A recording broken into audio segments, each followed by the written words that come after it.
इब्तिदा है खुदावंद करीम के बाबरकत नाम से जिसके कब्ज़े में हमारी जान है और जो हमें पालने वाला है। तो सबसे पहले मैं आप दोस्तों को बहुत ही इस कॉलेज में खुशामदीद कहता हूँ, इस प्रोग्राम में खुशामदीद कहता हूँ। आज को जो हमारा मकसद है वो है टेक्निकल एजुकेशन का फ़रोग। तो सबसे पहले मैं हमारे जो बहुत ही मोहतरम उस्ताद ग्रामी हैं जवेद साहब, उनका शुक्रिया अदा करता हूँ जिन्होंने इधर हमें बुलाया ताकि हम टेक्निकल एजुकेशन पर बात करें, जो कि इधर टैफ्टा कॉलेज में कई सालों से इधर टेक्निकल एजुकेशन के फ़रोग के लिए बहुत कोशिश कर रहे हैं, दिन रात मेहनत कर रहे हैं ताकि जो चौक सरवर शहीद और इसके गिरदनवा के बहुत सारे लोग हैं, वो बहुत सारे नौजवान हैं, वो आएँ और टेक्निकल एजुकेशन के बारे में तालीम हासिल करें। इधर बहुत सारे जो हैं वो कई एक टेक्निकल एजुकेशन के अदारे चल रहे हैं जिनमें टैफ्टा का जो नाम है जो गवर्नमेंट के साथ अफिलिएटेड है और ये गवर्नमेंट ऑफ पंजाब के साथ अफिलिएटेड है। और ये बहुत सारे सर ये कौन कौन से कंप्यूटर एजुकेशन के बारे में आप चला रहे हैं, electrician, auto electrician, auto mechanical की और बिल्डिंग इलेक्ट्रिशियन की भी जो है इधर क्लास लग रही है। तो इसमें ऐसे भी है कि 2 क्लासें लगती हैं, एक फ़र्स्ट टाइम क्लास लगती है और एक सेकंड टाइम लगती है, ताकि जो बहुत सारे लोग हैं हमारे जो फर्स्ट टाइम कुछ काम करते हैं वो सेकंड टाइम क्लास ले सकें, और कुछ ने सेकंड टाइम कोई और काम करना होता है तो वो फर्स्ट टाइम क्लास आगे ले सकते हैं। तो टेक्निकल एजुकेशन के बगैर जो है आजकल जो है बेरोज़गारी का दौर है, जो ज़िंदगी बहुत मुश्किल हो चुकी है। फिर ये जो हमारे जो स्कूल है, जो फॉर्मल एजुकेशन के अदारे हैं, ये धड़ाधड़ डिग्रियां जो प्रोड्यूस कर रहे हैं लेकिन स्किल नहीं। और जैसे वोकेशनल अदारे हैं जो भी बशमूल टैफ्टा, इनको मैं सलूट पेश करता हूं कि ये बेरोज़गारी को कम कर रहे हैं।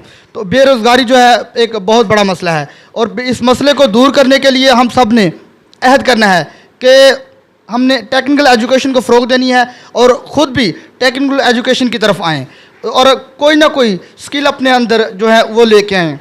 इसी तरह मैं आपको एक छोटी सी स्टोरी बताता हूँ टेक्निकल एजुकेशन की अहमियत के हवाले से। स्टोरी बड़ी रोमांटिक सी भी है, अगर आपको अच्छी लगे तो।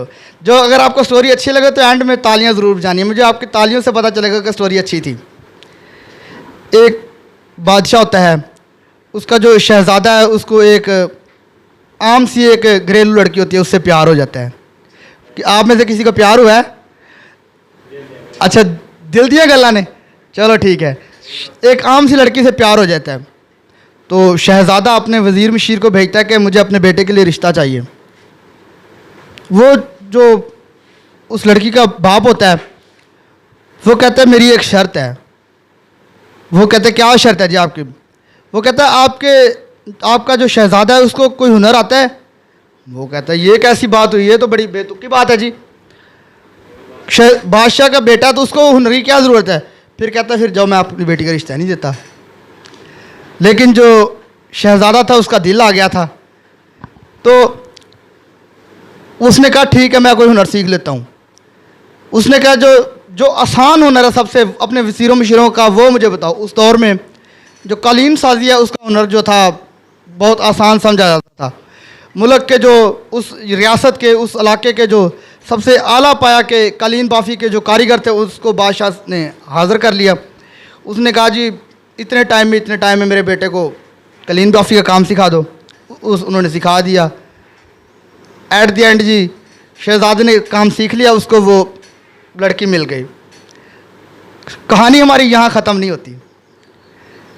शहज़ादा जो है किसी जंगल में शिकार के लिए जा रहा था।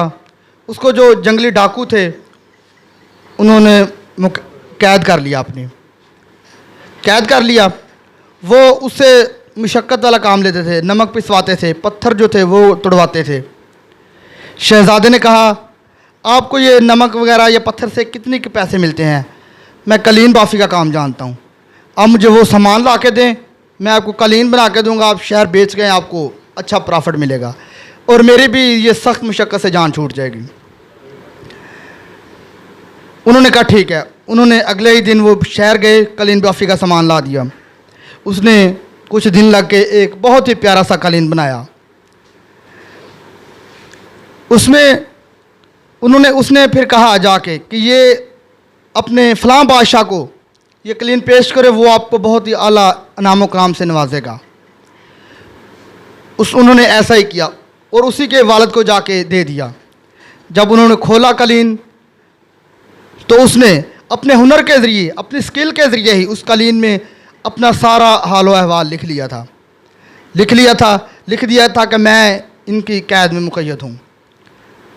तो बादशाह समझ गया। बादशाह ने कहा जिसने ये कलीन बनाया है उसको आप लेके आओ, मैं उसको देखना चाहता हूँ, और आप जो मुंह मांगे इनाम मैं आपको दूंगा। वो उसको ले आए और वो कैद से आज़ाद छूट गया। इसमें आपको क्या समझ लगी है? टेक्निकल एजुकेशन की अहमियत क्या है? अगर उसके पास कोई ना कोई हुनर ना होता तो वो छूट सकता था उनकी कैद से। इसीलिए स्टोरी शुरू में तो रोमांटिक थी, लेकिन इसका जो एंड है यही है कि टेक्निकल एजुकेशन जो है दुनिया के किसी कोने में भी आपको सपोर्ट कर सकती है।